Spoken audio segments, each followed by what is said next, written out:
नमस्कार, मैं हूं पंकज सिंह जाडेजा। हमारा उद्देश्य है राष्ट्र से स्नेह, राष्ट्र का सम्मान। अब देखते हैं आज की दिन भर की टॉप हेडलाइन।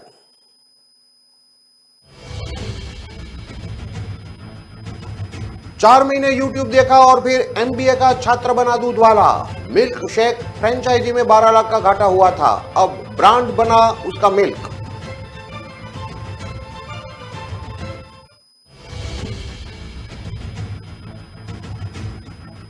नागौर में मार्बल व्यापारी पर फायरिंग, एक के बाद एक 2 फायर किए, एक गोली कार पर लगी।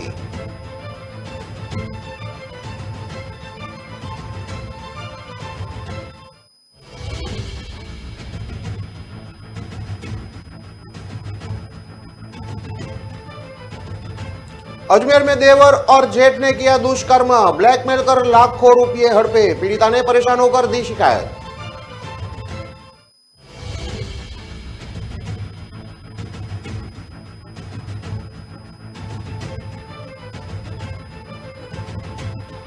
सौ रुपये के 96 नकली नोट निकले, आरबीआई ने पकड़े, कोतवाली थाने में मामला दर्ज, पुलिस जांच में जुटी।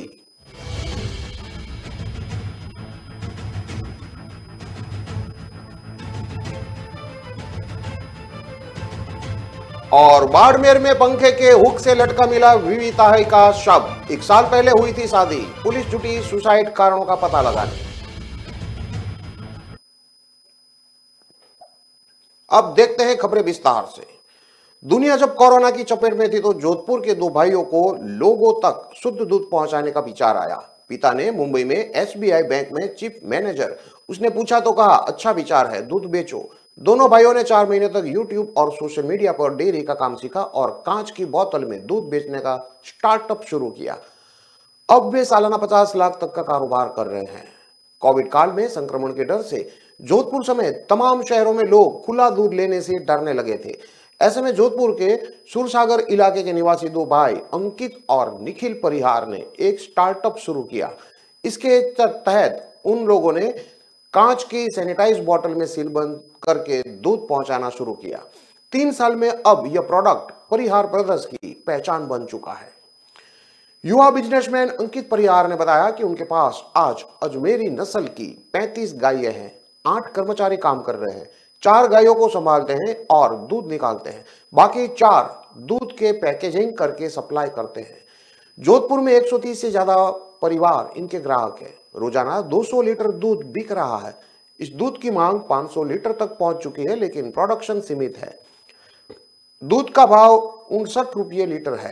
कांच की बोतल 18 रुपये की है। खाली बोतल वापस सेंटर पर लाई जाती है।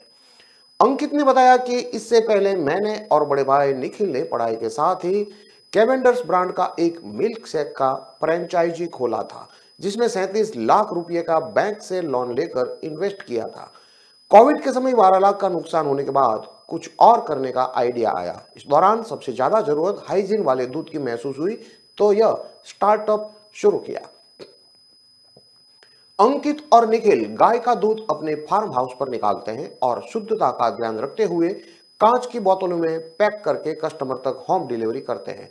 प्लास्टिक की बोतल में बंद कई मिल्क प्रोडक्ट मार्केट में है, लेकिन वे फ्लेवर्ड मिल्क के हैं।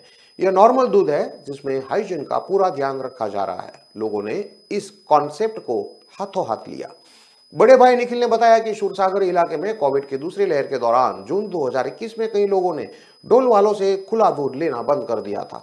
लोगों को संक्रमण का डर सता रहा था। उन्होंने कहा कि हमने ठाना कि लोगों को उनके घर तक शुद्ध दूध हाइजेनिक के तौर पर सप्लाई करना शुरू किया ताकि कोविड का खतरा ना हो। यह विचार आते ही पिता राजू परिहार से विचार विमर्श किया तो उन्होंने सपोर्ट किया। दूध निकालने और बेचने की नॉलेज नहीं थी, इसलिए 4 महीने तक डेयरी बिजनेस के बारे में यूट्यूब और गूगल पर स्टडी की। 10 दिसंबर 2021 को 6 लाख का इन्वेस्टमेंट किया। इससे 4 गाय के साथ डेयरी फार्म शुरू किया।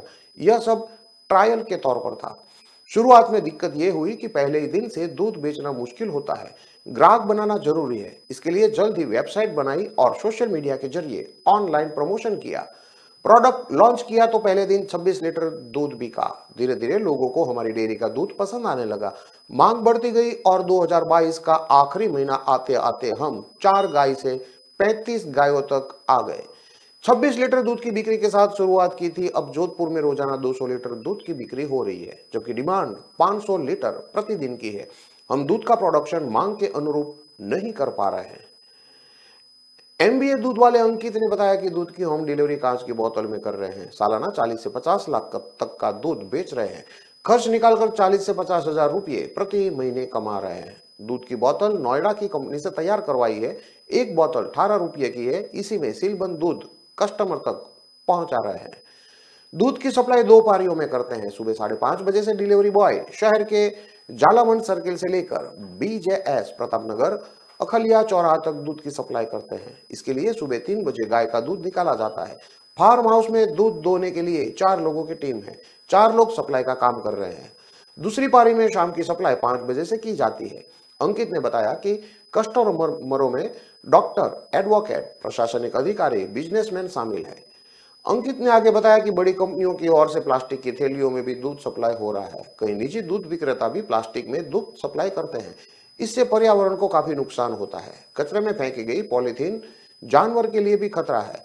फिलहाल बोतल में आधा लीटर और 1 लीटर दूध बेचा जा रहा है। दूध में अच्छे फैट के लिए हरा चारा तो गायों को खिला ही रहे हैं, साथ ही ऑर्गेनिक फूड, खल, घाट, तिल, मक्का, कपास आदि खिलाया जा रहा है। इससे दूध की शुद्धता, पौष्टिकता और गुणवत्ता बरकरार रहती है। अंकित ने बताया कि इस काम में चुनौती भी आई। गायों में लंपी बीमारी के दौरान दूध का काम काफी ठप हो गया था। लोगों ने गाय का दूध लेना बंद कर दिया था। ऐसे में ग्राहकों को समझाने के लिए उन्हें फार्म हाउस की विजिट करवाई जाती थी। यहाँ पर गायों की केयर और हाइजीन माहौल देखकर आसपास के दूसरे लोग भी हमसे जुड़ने लगे। अंकित ने जून 2021 में जोधपुर से अपना एमबीए कंप्लीट किया था। बीकॉम ऑनर्स से उसे जोधपुर यूनिवर्सिटी से ग्रेजुएशन किया था। अंकित की स्कूलिंग भी जोधपुर से ही हुई है। अंकित के बड़े भाई निखिल ने भी जय नारायण व्यास यूनिवर्सिटी से 2018 में बीकॉम ऑनर्स में ग्रेजुएशन किया था। निखिल भी स्कूलिंग भी जोधपुर में हुई है। निखिल के एमबीए भाई अंकित ने कहा कि उसने जोधपुर से ही एमबीए किया है। कोविड में लोग जागरूक हो गए हैं, मिलावट के खिलाफ भी सतर्क हो गए हैं। साथ ही दूध में मिलावट की खबरें भी आती रही है। ऐसे में खुद के डेयरी फार्म का दूध सैनिटाइज बोतल में लोगों के घर तक पहुंचाना एक अच्छी मुहिम है।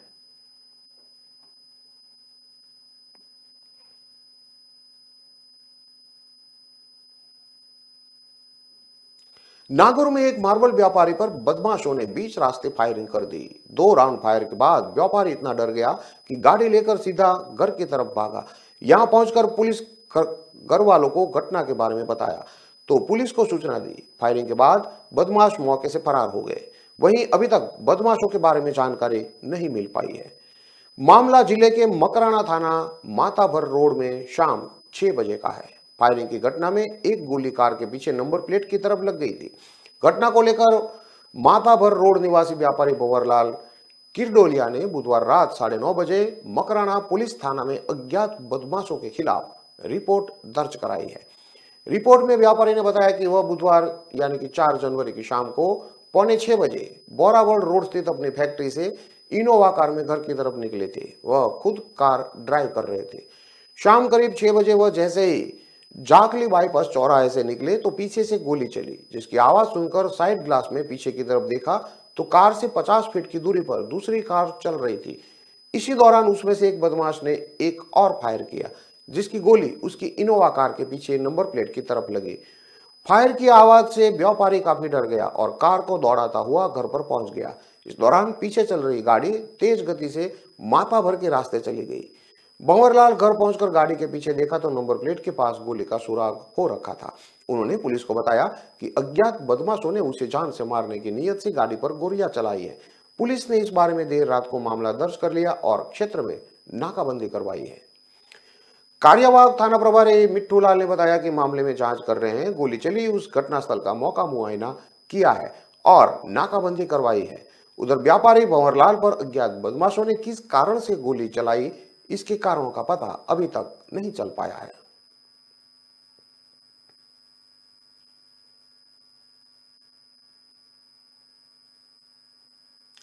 अजमेर में एक विवाहिता से उसके रिश्ते के देवर और जेठ के द्वारा जबरदस्ती दुष्कर्म करने का मामला सामने आया है।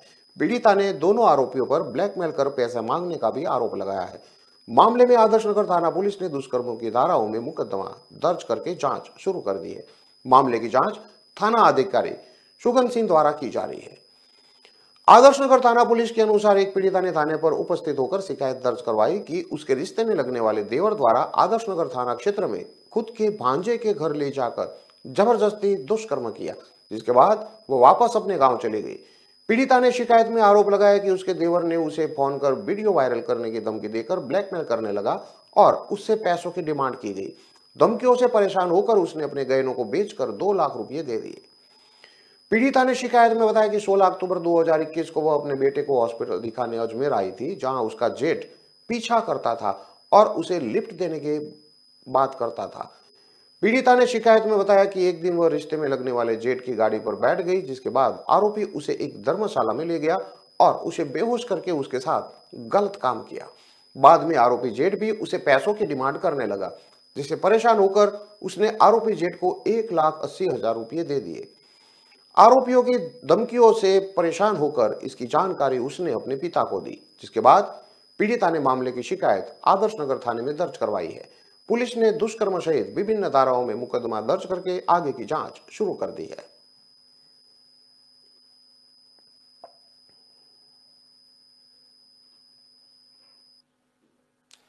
अजमेर की एसबीआई के बैंक से जयपुर मुख्यालय पर भेजी गई मुद्रा तिजोरियों में नकली नोट मिलने का मामला सामने आया है। एसबीआई बैंक जयपुर को 100 रुपये के 96 नकली नोट मिले हैं।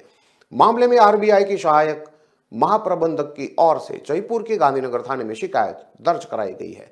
बाद में मुकदमा अजमेर के कोतवाली थाने में स्थानांतरित किया गया। कोतवाली थाना पुलिस ने मुकदमा दर्ज करके आगे की जांच शुरू कर दी है। आरबीआई की सहायक महाप्रबंधक तृप्ति तोसावरा ने शिकायत में बताया कि मई 2022 से अक्टूबर 2022 तक की अवधि के दौरान अजमेर जिले में स्थित एसबीआई मुख्य ब्रांच से मुद्रा तिजोरियों को गंदे नोटों के प्रेषक के प्रशिक्षण के लिए भेजा गया। भारतीय रिजर्व बैंक के जयपुर कार्यालय में प्रशिक्षण के दौरान नकली नोट मिले। शिकायत में सहायक महाप्रबंधक ने बताया कि 100 रुपये के 96 नकली नोट मिले हैं। कोतवाली थाना पुलिस ने गांधीनगर जयपुर थाना पुलिस की ओर स्थानांतरित की गई शिकायत पर मुकदमा दर्ज करके जांच शुरू कर दी है। मामले की जांच कोतवाली थाने के सब इंस्पेक्टर देवाराम द्वारा की जा रही है। आरबीआई की सहायक महाप्रबंधक ने शिकायत में बताया कि भारतीय मुद्रा नोटों को जाली छापना और उन्हें परिचालित करना भारतीय दंड संहिता की धारा 489A से 489E के अंतर्गत एक अपराध है। हमारा अनुरोध है कि प्राथमिकी दर्ज करके इस संबंध में आवश्यक खोजबीन करें और दोषी व्यक्तियों के विरुद्ध कार्रवाई की जाए।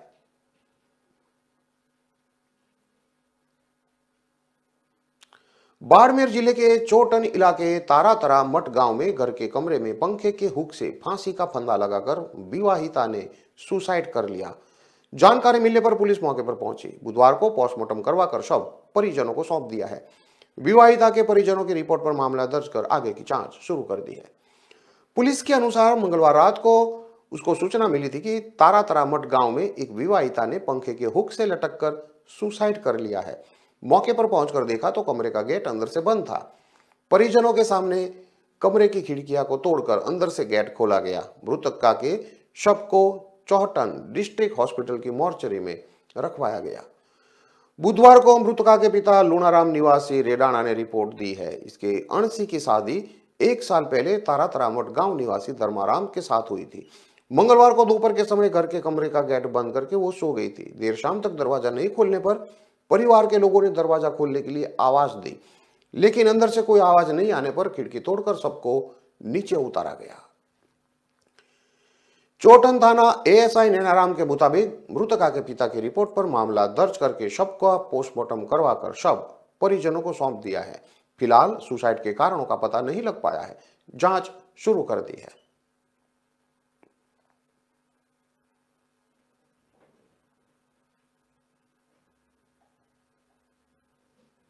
खबरों में लेते हैं अब एक छोटा सा विराम।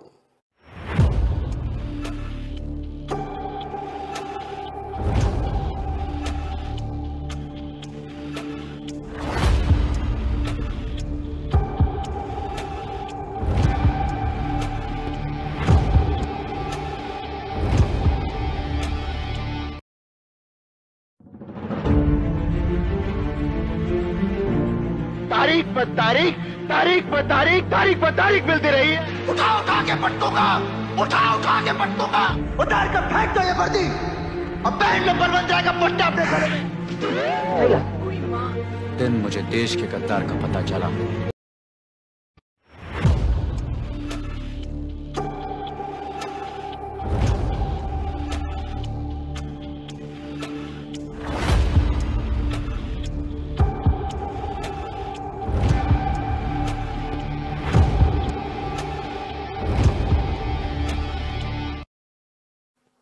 विराम के बाद एक बार फिर से आपका स्वागत है। अब देखते हैं आगे की और खबरें। बुरहानपुर शहर से लगे लोधीपुरा स्थित दरगाह ए हकीमी प्रबंधन के खेत में मिली हनुमान जी की प्रतिमा के पूजन को लेकर विवाद बढ़ गया है। मंगलवार को यहां पहले 2 घंटे तक भक्तों ने गेट के बाहर भजन और हनुमान चालीसा का पाठ किया। इसके बाद गेट बंद होने पर विरोध करते हुए ताला तोड़कर भीतर प्रवेश कर लिया। हिंदू संगठन हनुमान जी की प्रतिमा के पूजन के पूरे अधिकार की बात कह रहा है। वहीं दरगाह प्रबंधन का कहना है कि बिना अनुमति के निजी संपत्ति में जबरन प्रवेश किया गया है। बोहरा समाज की दरगाह ए हकीमी और इच्छेश्वर मंदिर ट्रस्ट के बीच पहले से अतिक्रमण को लेकर विवाद न्यायालय में चल रहा है। अब दूसरा विवाद दरगाह ए हकीमी द्वारा 36 साल पहले खरीदे गए एक खेत को लेकर उपजा है। हिंदू संगठन खेत पर शिवालय और मंदिर होने की बात कह रहा है। दूसरी ओर दरगाह प्रबंधन का कहना है कि खेत खरीदते समय हमने उसे वैसे ही रखने की बात कही थी जिस पर आज भी हम कायम हैं। लोधीपुरा में इच्छेश्वर हनुमान मंदिर समिति हिंदू संगठन के पदाधिकारी और रहवासी मंगलवार को खेत में मिली प्रतिमा का पूजन करने के लिए इच्छेश्वर हनुमान मंदिर पहुंचे थे। समिति और दरगाह प्रबंधन के बीच पहले से विवाद चल रहा है। इसको लेकर समिति ने आसपास के क्षेत्र के खसरे और नक्शे निकाले हैं। यहाँ 1912 की स्थिति में शिवालय, देवी मंदिर और हनुमान जी के प्राचीन मंदिर का उल्लेख मिला है।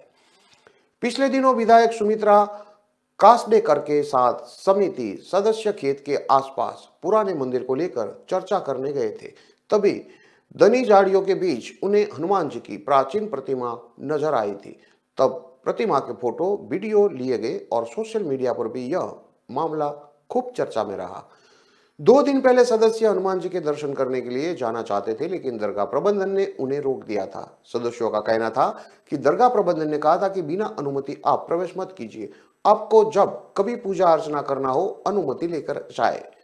जिस दरगाह की जमीन पर मंगलवार को विवाद हुआ वह 100 एकड़ से अधिक क्षेत्र में फैली है और दरगाह ए हकीमी परिसर से 1 किलोमीटर अंदर है। बुधवार को मीडिया की टीम दरगाह ए हकीमी पहुंची। यहाँ आम दिनों की तरह समाजजन जियारत करते नजर आए। हालांकि रोज की अपेक्षा यहां भीड़ कम ही नजर आई। विवाद वाली जगह पर किसी को जाने की इजाजत नहीं है। दरगाह प्रबंधन का आरोप है कि मंगलवार को जिस स्थान पर पहुंचकर विवाद किया गया वहां केले की फसल लगी हुई थी जिसे काफी नुकसान पहुंचा है। इस बात का उल्लेख दरगाह प्रबंधन ने एफआरआई में भी किया है जिसमें कहा गया है कि कई केले के झाड़ गिरा दिए गए हैं। इससे दरगाह प्रशासन भयभीत है। दरअसल जिस जमीन का विवाद चल रहा है वह करीब 4 एकड़ है जो 1986 में खरीदी गई थी। इसी मामले से जुड़े इच्छेश्वर हनुमान मंदिर समिति के महेश सिंह चौहान के खिलाफ बुधवार को लोधीपुरा के कुछ ग्रामीणों ने गणपति नाका थाना पुलिस पहुंचकर शिकायत दर्ज कराई है। शिकायत में कहा गया है कि महेश चौहान और अन्य द्वारा उन्हें अपमानजनक शब्द सोशल मीडिया पर कहे जाते हैं। सीएसपी ने मामले की जांच कराने की बात कही है। वहीं शाम करीब 5 बजे दरगाह ए हकीमी ट्रस्ट के खिलाफ कुछ लोग थाने पहुंचे और शिकायत की हम पर ट्रस्ट द्वारा दबाव बनाया जा रहा है। महेश चौहान ने बताया कि सहायक मैनेजर और खेत बेचने वाले परिवार को बुलाया और कहा कि हमारे पक्ष में बयान दे, जिस पर जगदीश ठाकुर, सोनू ठाकुर, गुड्डू ठाकुर, मोनू आदि एफआरआई दर्ज कराने पहुंचे। सूचना मिलने पर एसडीएम और सीएसपी पहुंचे। फिलहाल केस दर्ज नहीं हुआ है। यह निजी चबूतरा और मूर्ति थी, आज भी वहां वही स्थिति में है। ट्रस्ट द्वारा उसे सुरक्षित रखा गया है। कुछ दिन पहले यहां नेता और कुछ लोग घुस आए थे, इसलिए हमने सूचना लगा दी थी। इसके बाद मंगलवार यहां पूजा अर्चना की पोस्ट डाली और दरगाह में आकर अनुमति लेने की बात कही, लेकिन हमारे पास अनुमति लेने कोई नहीं आया। 31 दिसंबर को भी महेश चौहान और अन्य वहां आए थे।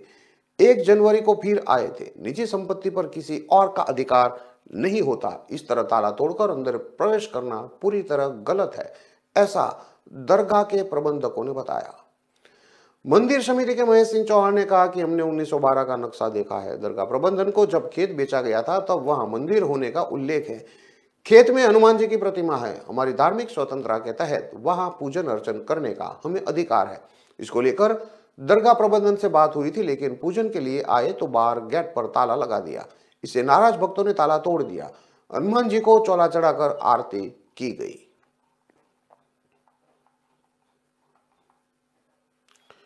भोपाल में बुधवार को जूनियर डॉक्टर आकांक्षा महेश्वरी, जो कि 24 साल की है, उसने हॉस्टल में सुसाइड कर लिया। वे गांधी मेडिकल कॉलेज से पीडियाट्रिक डिपार्टमेंट में पीजी कर रही थी। पुलिस को मौके से इंजेक्शन और सिरिंज मिली है। पुलिस को मौके से 2.5 ml के एनेस्थेसिया के 4 खाली इंजेक्शन, 50 mg का पेन किलर का खाली इंजेक्शन और सिरिंज मिला है। यह इंजेक्शन वह एनेस्थेसिया डिपार्टमेंट से लाई थी। पुलिस मान रही कि आकांक्षा ने इन इंजेक्शन से सुसाइड किया है। मौके से एक सुसाइड नोट भी मिला है। इसमें आकांक्षा ने लिखा है कि मैं इतनी मजबूत नहीं हूं, इतना स्ट्रेस झेल नहीं पा रही हूं। मम्मी पापा सॉरी, दोस्तों को भी सॉरी, प्यार देने के लिए धन्यवाद। मैं स्ट्रांग नहीं हूं, मैं व्यक्तिगत कारणों से यह कदम उठा रही हूं। आकांक्षा ने ग्वालियर के गजरा राज मेडिकल कॉलेज से पिछले साल ही MBBS पूरा किया था। कोहे फिजा TI विजय सिसोदिया ने बताया कि आकांक्षा ग्वालियर के दीनदयाल नगर इलाके के आदित्यपुरम की रहने वाली थी। आकांक्षा ने वहां से MBBS किया था। इसके बाद वो GMC भोपाल से पीडियाट्रिक डिपार्टमेंट में PG कर रही थी। वह फर्स्ट ईयर में थी। बुधवार सुबह करीब 7 बजे उन्होंने अपने डिपार्टमेंट में फोन कर बताया कि तबीयत खराब है, ड्यूटी पर नहीं आऊंगी। आपको बता दें कि भोपाल में पिछले 13 महीने में 3 डॉक्टर और एक नर्स आत्महत्या कर चुके हैं। इनमें नर्स और 2 डॉक्टरों ने एनेस्थेसिया इंजेक्शन लेकर सुसाइड किया था। हॉस्टल में रहने वाले स्टूडेंट ने पुलिस को बताया कि आकांक्षा के रूम का सुबह से दरवाजा बंद था। शाम को जब साथी छात्राएं हॉस्टल पहुंची तो दरवाजा बंद होने पर गार्ड को जानकारी दी। गार्ड ने GMC मैनेजमेंट को बताया। तुरंत ही पुलिस को सूचना दी गई। मौके पर पहुंची पुलिस ने दरवाजा खुलवाया। अंदर आकांक्षा बेसुध हालत में मिली। डॉक्टरों ने बाद में उसे मृत घोषित कर दिया।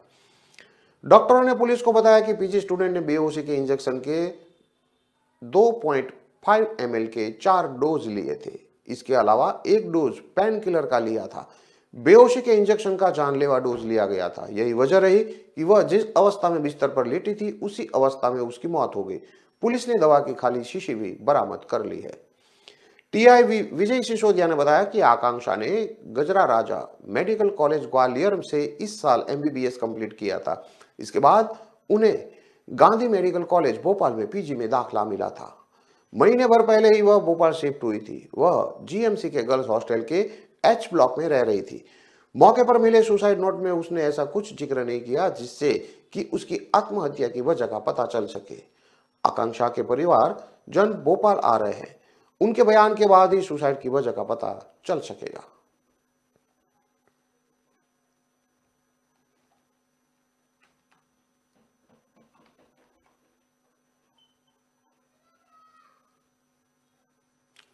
इन सभी खबरों को विस्तार से पढ़ने के लिए आप हमारे वेबसाइट का भी प्रयोग कर सकते हैं। हमारा वेब का पता है www.kalamkartavya.com। हमारी कलम ही हमारा कर्तव्य है के उद्देश्य के साथ खबरों को आप राष्ट्र प्रथम के साथ देखते रहिए। नमस्कार।